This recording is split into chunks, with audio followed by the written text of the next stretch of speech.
too soft or too strong, too bossy or too nurturing. And I am convinced if we want radical candor and healthy conflict and how to move through these situations, we need common language. The therapist said, Ness, you're thinking your way through this. You need to feel your way through this one. I know that there are bigger things that we all need to fight for and work towards. So there's this drive and this ambition. If it costs you your peace, it's not worth it. If there was just one thing that you wished that you'd learned sooner in your career, what might you say that was? Welcome to Women Who Lead. This is the podcast that I wish I'd had when I was a woman in leadership just starting out.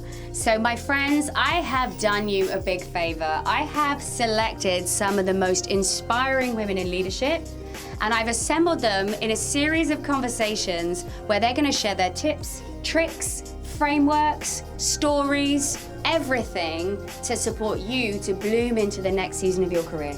Welcome to Women Who Lead. And today I'm uber excited, although I'm so often excited because honestly, when I'm in the company of phenomenal women, my heart just glows a bit bigger. And this woman makes my heart glow to the moon. Ness, welcome to Women Who Lead. Thank you so much, Ruth, and right back at you. Woo! Yay! But I'm going to dive right in. What does it mean to you to be in bloom in life and work? For me, to be in bloom is all the phases of bloom. So it's actually also just being the bud that's not fully ready, that is maybe it's kind of gone into hibernation or retreat for a certain season. And then it's that ability to reorganize and readapt and flourish in a new way. I'm a bit of a biomimicry nerd. I love to see how we follow nature's cycles. Nature has 3.8 billion years of blueprint. So there's something called the adaptive cycle, which has 4 phases: grow, conserve, release, and reorganize. And so for me to be in bloom means as a woman in leadership, the ability to go through those 4 phases time and time again. I love that. And I love it when you nerd out about nature. I love it so much. What you've spoken about there is a beautiful demonstration of the different cycles that we go through, right? And I think we have this unrealistic expectation on ourselves as women, as humans, that we can bloom all the time, right? And as women, we literally go through the seasons every month, right? We have a week, if we're lucky, of blooming. And then the rest of the time, we're like, okay, where am I? Who am I? The more that we're sort of paying attention to that stuff. How do you make sense of what it means to bloom in the context of work, right? Because there's so many different priorities that come at you in a leadership role. Like, what does that mean for you? I think you nailed it with the word, how do you make sense? I think you have to make time for sense making. And so for me, that looks like I started this kind of earlier a number of years ago in my leadership is doing a leadership retrospective. So I used to put time away every 2 weeks. Now I do it every Sunday morning. I wake up early before my husband.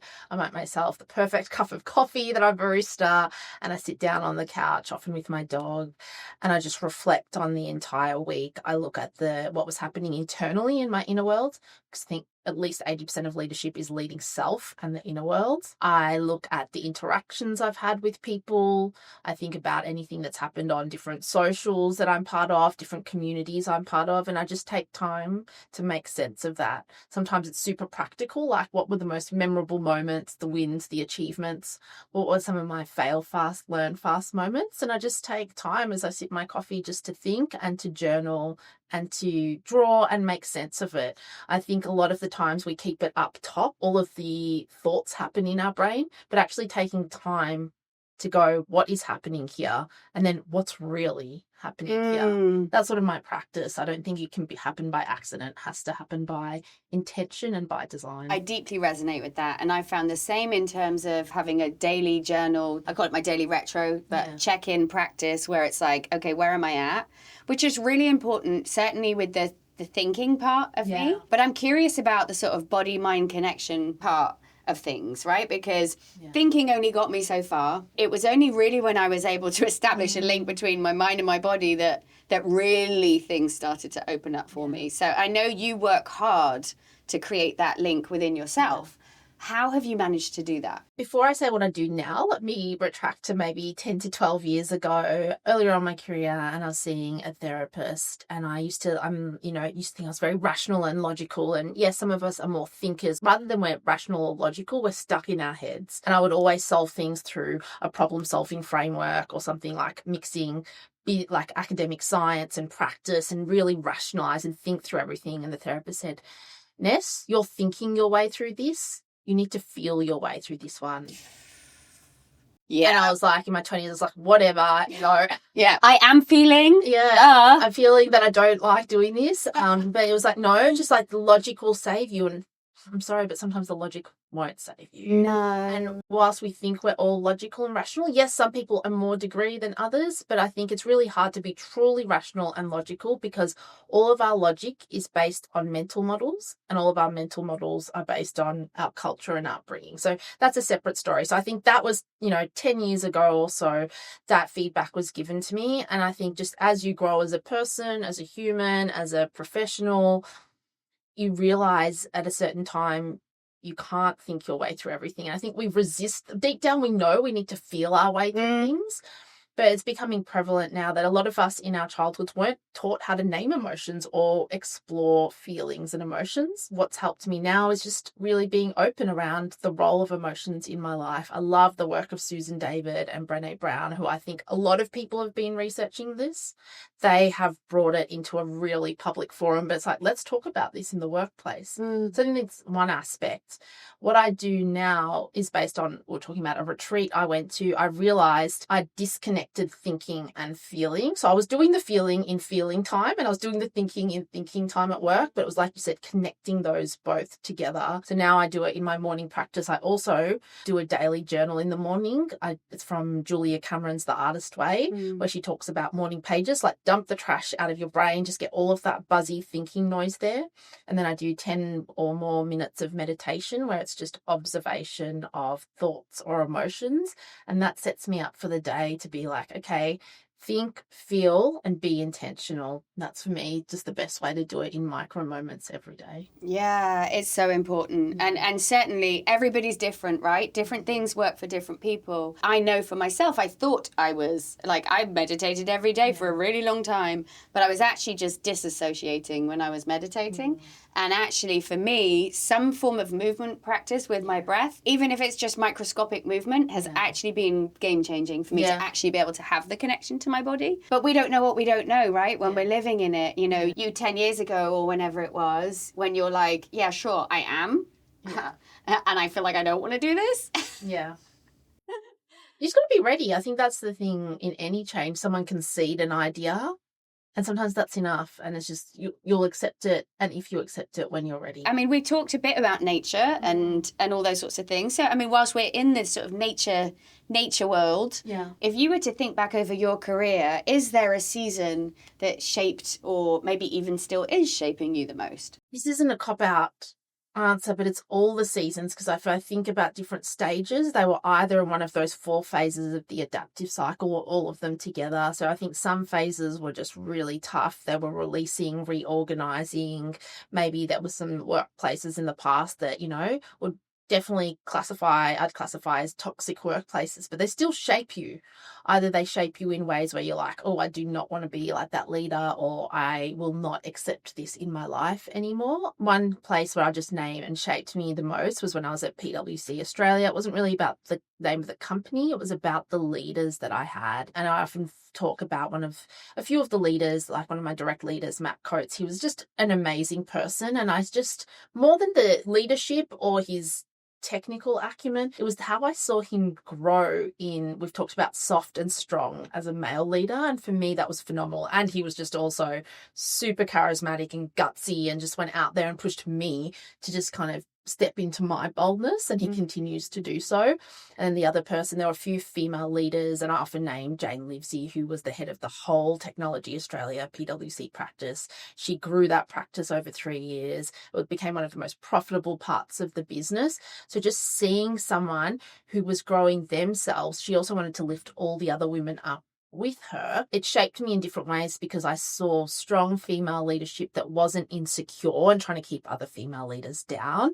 I saw what it means to be excellent in multiple parts of your craft as a technology professional, as a leader of other leaders as well. And they also just gave me a lot of opportunities. It was kind of like there was more merit in that process. I think meritocracies are difficult in general. So I'd say that was a phase where I've just named 2 people, but there were so many other phenomenal people. The Agile Advisory team, we talk as a team 6 years on every other week or something like that. So that phase where you had team, where you had leaders, where you had opportunity and there was like freedom within boundaries and scope to try and fail, that was a really pivotal point of my career. Was everything perfect in that process and in the company? Of course not. But just that ability to go at that time where it's like, wow, we had something really special here. And I'd say every other phase has shaped me, my time at Miro, my time now at Gorilla, all in different ways. So I think there's moments that we bloom, but I'd like to say again, it's the moments that we also kind of retract and we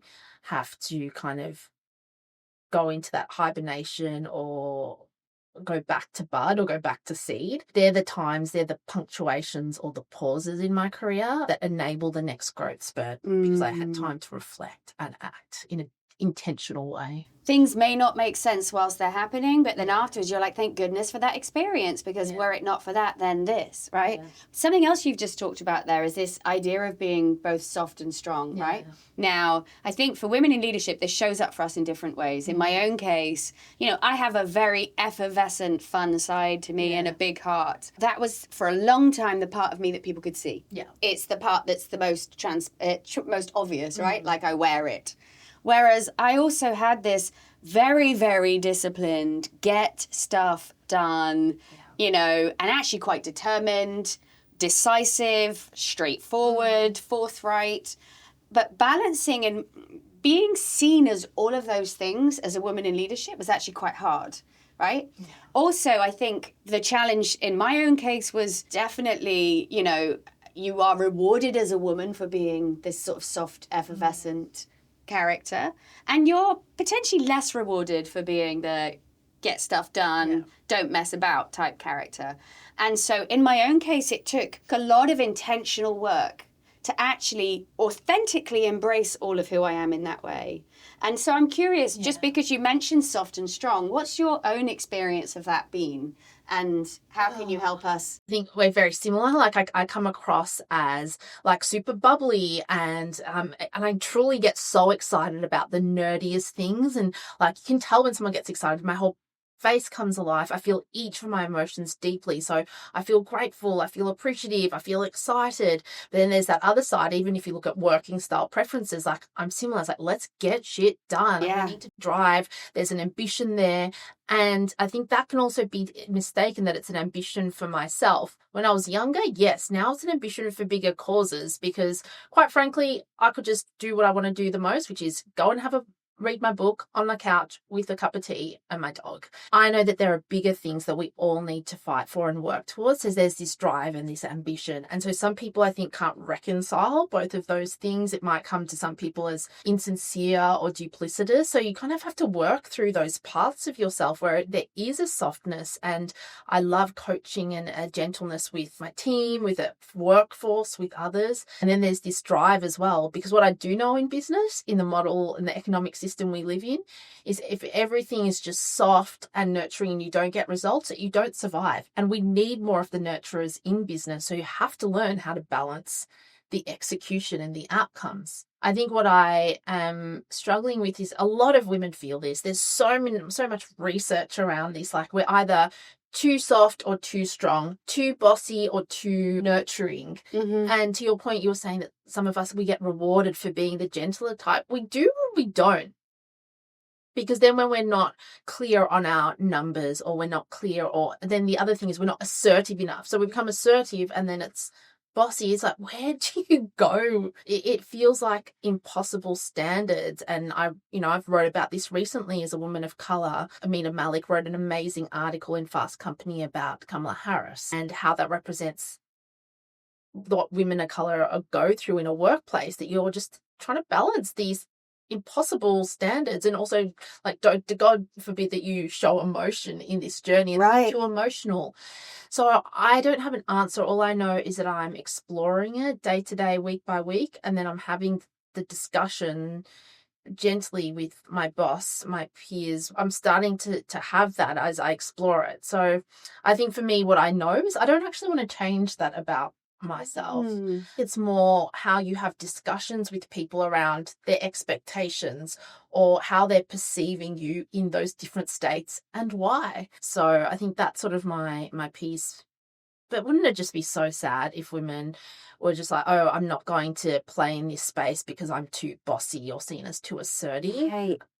I mean, there's multiple reasons women are dropping out at senior levels of the pipeline or in positions. That unrealistic expectation and judgment and labels. It's a big part of what fires up my heart, my energy around supporting women to actually take up these leadership roles, because I get why we don't want to be there. I get it.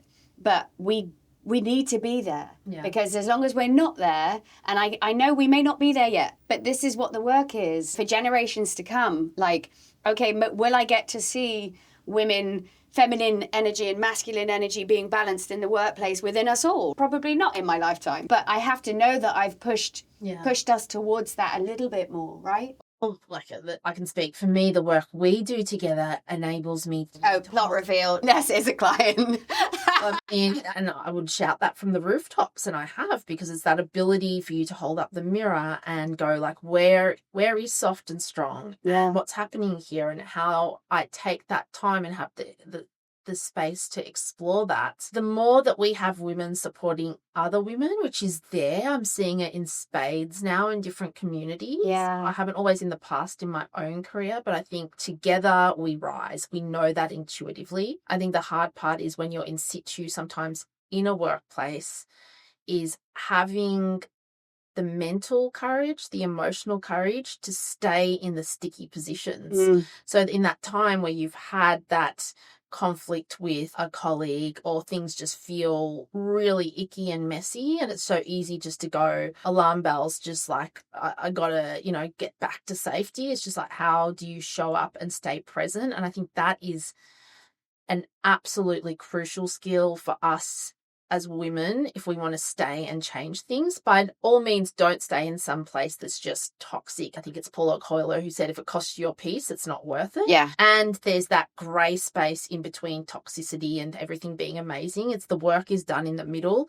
I think it's, as women, how do we navigate that middle space, that grey, that ick, where just every part of you is just like, this is so difficult. Yeah. For us to stay, I think it's the navigation through the emotions, through the conversations, and how we know when to show up and soft and strong in different interactions. Because sometimes we are too soft and subservient, and other times we come in too strong in a situation that actually might need a bit of softness. Yeah. And then I think in our minds, I know for me, sometimes you're just like, oh no, I should stick up for myself, or no, then actually do I be this person? And quite frankly, it's exhausting. It is exhausting. And this is where mirror and the wisdom of other women is so important, right? And knowing, like, even in my own, like, before Bloom was ever a thing, when I was in my own career, I learned that, hang on, I need to have my own kind of, I call them my own executive team, but my own board of advisors, actually, that were women from different functions. People world is my background, not necessarily all in that area, but I knew that by learning from them and by hearing how they manage stuff, and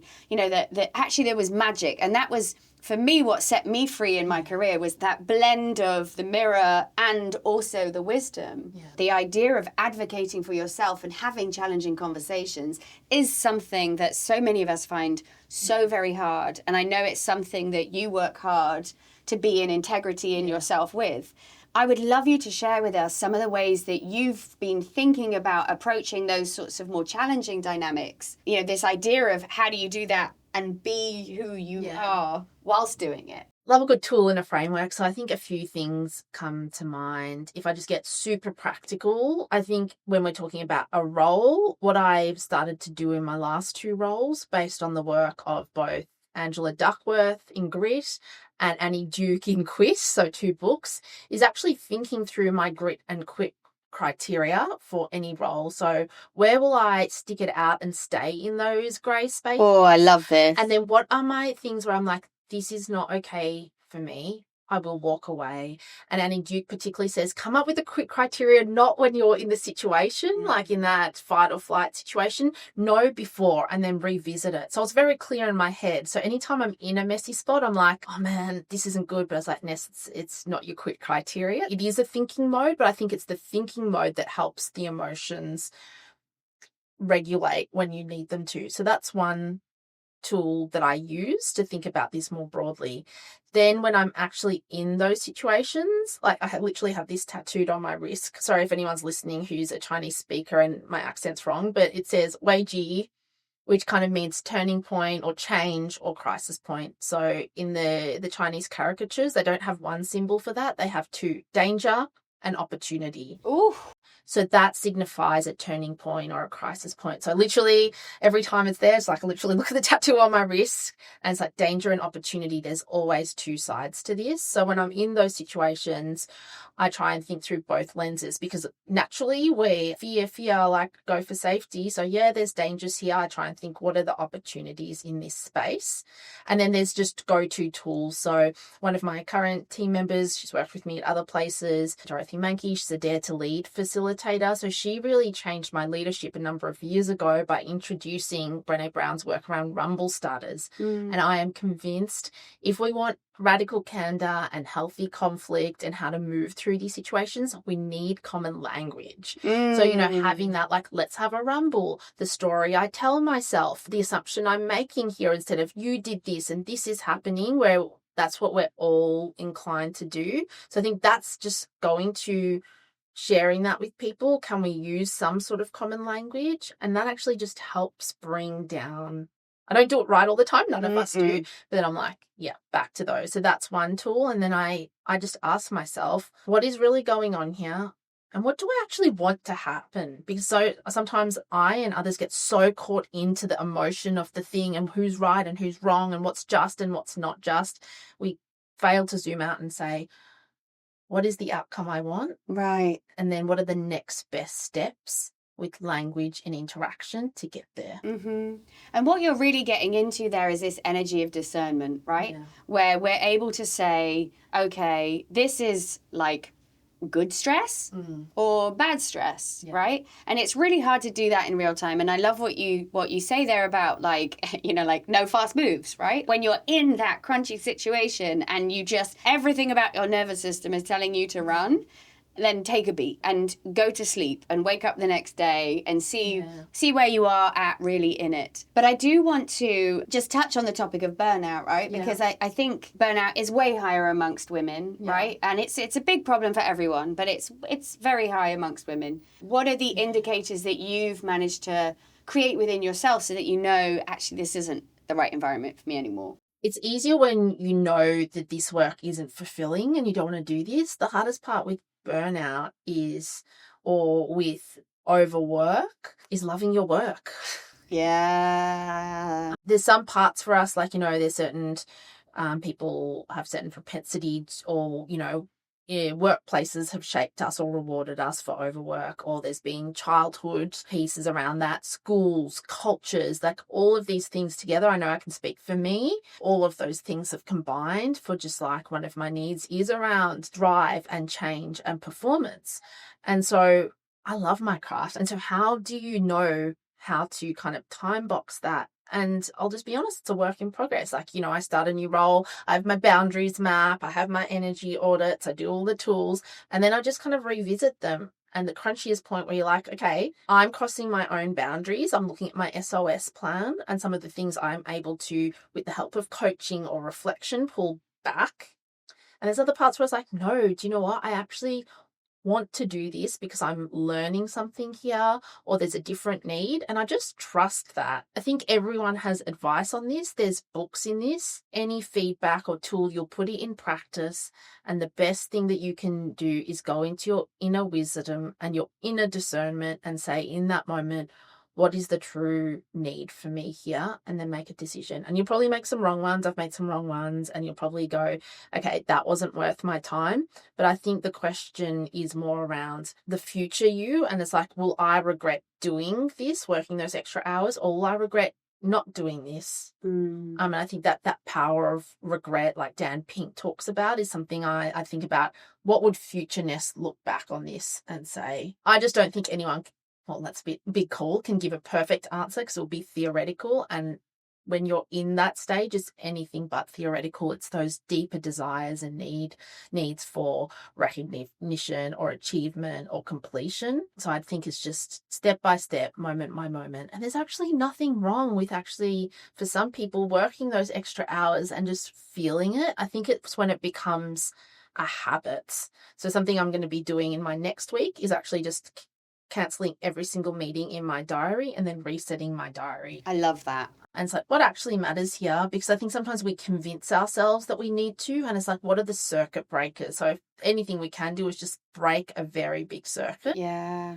And, you know, all the well-being and burnout research shows, yes, you can go on a holiday, but when people come back, they actually go to very similar stages of burnout within a couple of weeks, or overstress, because they haven't thought about removing the root cause stresses. And I'll be honest, for me, some of it is definitely unrealistic expectations put on women, and often it's then what we imbibe and we put on ourselves.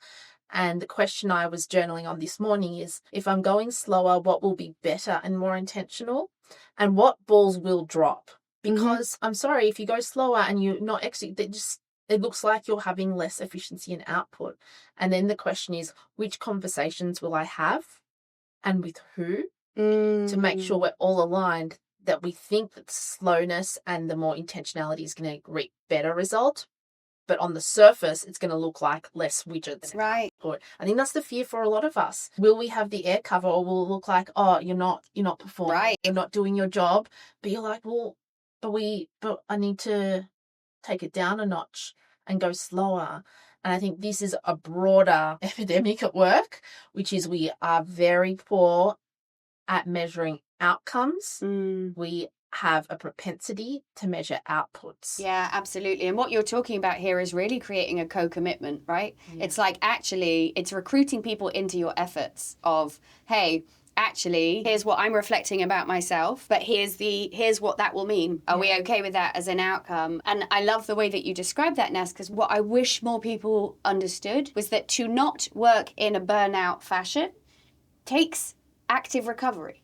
It's like any other addiction, right? Like every day you have to be keeping some sort of accountability with yourself, and also, though, forgiving yourself and not judging yourself, and being able to say, okay, I did this, did that, was that better or worse? Worse. Okay, let's not do that. If we've lost this connection to ourselves and these daily rituals that bring us back to ourselves, that's where we get lost. What was coming up as you were speaking was a concept and a practice coming from, academic professors in Austin, the university there, Kristen Neff and Chris Germer, around mindful self-compassion. And when this was first brought to me, I was like, oh, compassion, like I don't want to be soft on myself. I don't want to give myself a break here, which is so mean. It's bonkers, isn't it, when we think about it? But I come from a behavioral psychology science background. So I was like, the fact that this has data sets and good research behind it is the fact that when we do mindful self-compassion, it's stronger predictors than self-esteem, and stronger predictor than beating yourself with a stick around actual performance. Because it's not just like, oh, don't worry, Ness, it's okay. So if you've made a mistake, like you said, being gentle is kind of like, hey, mindful, what's happening here? Why did it happen? What's happening in my body? Then the next step is common humanity. It's just that, okay, actually, I'm not alone. Maybe a lot of women are going through this or have made this mistake. Right. And then the words of kindness to yourself, where it's not just self-soothing, but it's like, you know what? You made a mistake. You're not denying it, saying, that's all right. You didn't make a mistake. It's like, yeah, you made a mistake and it's okay. And look at what you can do differently next time. But it's the gentleness. Our brain listens to us on a subconscious level. This is the science. This isn't just like woo-woo. You're going to do better. It's just like, look at any sports team, like a really punitive coach doesn't get the same results as a coach that is firm and clear, but kind. And I think that's one of the biggest struggles as well, is the self-talk and the self-narrative that we're just not able to ease up on ourselves. There was someone in our workplace and she was talking about it. And I was like, yeah, sometimes we have it naturally because of various reasons, but it's also an amazing article written by, I think, Rishika Tulsian and another lady, sorry, I've forgotten her name, in Harvard Business Review, that stop telling women they have imposter syndrome. There's systems around us that have built this. How we feel makes sense. So connecting that back to working in that state is, we're not going to change a system overnight. What we can change, circle of control, is conscious behaviors and actions. And I work on this daily, but I also make mistakes, and I'm really open with other women or with people I coach on that journey. The natural need some of us have for perfectionism, the more we have to play and pretend we know how we're getting out of it. Right. We're all just figuring it out. I think that's the only way. It's just continual reflection. You know, I often refer to the book, The Hard Things by Hard Things by Ben Horowitz, one of the best leadership books that talks about hard time leadership or wartime leadership. Great book. He has an analogy by someone else he worked with that there's no silver bullets, but you can shoot a series of lead bullets. So I think this daily practice is one of your lead bullets. Yeah, absolutely. And, you know, evolving what that practice is. You know, when I was working on my self-talk, one of my questions that I asked myself every day when I was reflecting was, how have I spoken to myself today? And that beginning there then meant that I was able to get to a place where I was able to catch myself in the negative self-talk and say it out loud. Yeah. And then being able to say it out loud in the moment. Like, if you actually say out loud the shady stuff that you say to yourself, like, you're soon like, and I became really protective about myself to myself. You know, like, who are you talking to? Like, I'd say it in the mirror, like, hey, oi. No, we don't do that here, you know, but it really did help me to overcome it. I would love to know if there was just one thing that you wished that you'd learned sooner in your career, what might you say that was? I think the thing that I wish I'd known earlier, you'll get feedback from multiple parties. You don't need to action all of that feedback. Some of that feedback will be from a place of good intention. Some of that feedback is based on someone's own mental model, and some of that feedback will not be done with the nicest of intentions. And over time, you need to be able to build your own mental model of discernment to figure out what you'll take on board and what you'll leave behind. What's for me and what's not for me. Because you're so right. Like, we cannot take what people say to us as fact. Yeah. And unfortunately, I've taken some of those statements and almost codified them into my nervous system. And then you have to kind of strip them out as you start to evolve, right? No, that's beautiful. And Ness, you are amazing. Thank you for being with us today. Thank you for the inspiration that you give me all the time and so many other women. Thank you for drawing us together as a community. The whole flavour of our discussion today is how women help each other rise. And I think the community you're building and the people that are connecting through Bloom, but just in generally across different spheres, together we rise, together we'll have to have difficult conversations, even within the different demographies of womanhood. I'm ready for the journey, and I think you are too. I am. If I had sleeves on, I'd be rolling them up. Oh, thank you so much. Thank you. I appreciate you. Thank you for being here. If you have liked this episode, please share it with someone who might need to hear some of what we were talking about. Go and check out our other episodes, and then also head over to ourtimetobloom.com to find out more about Bloom and how you can get involved.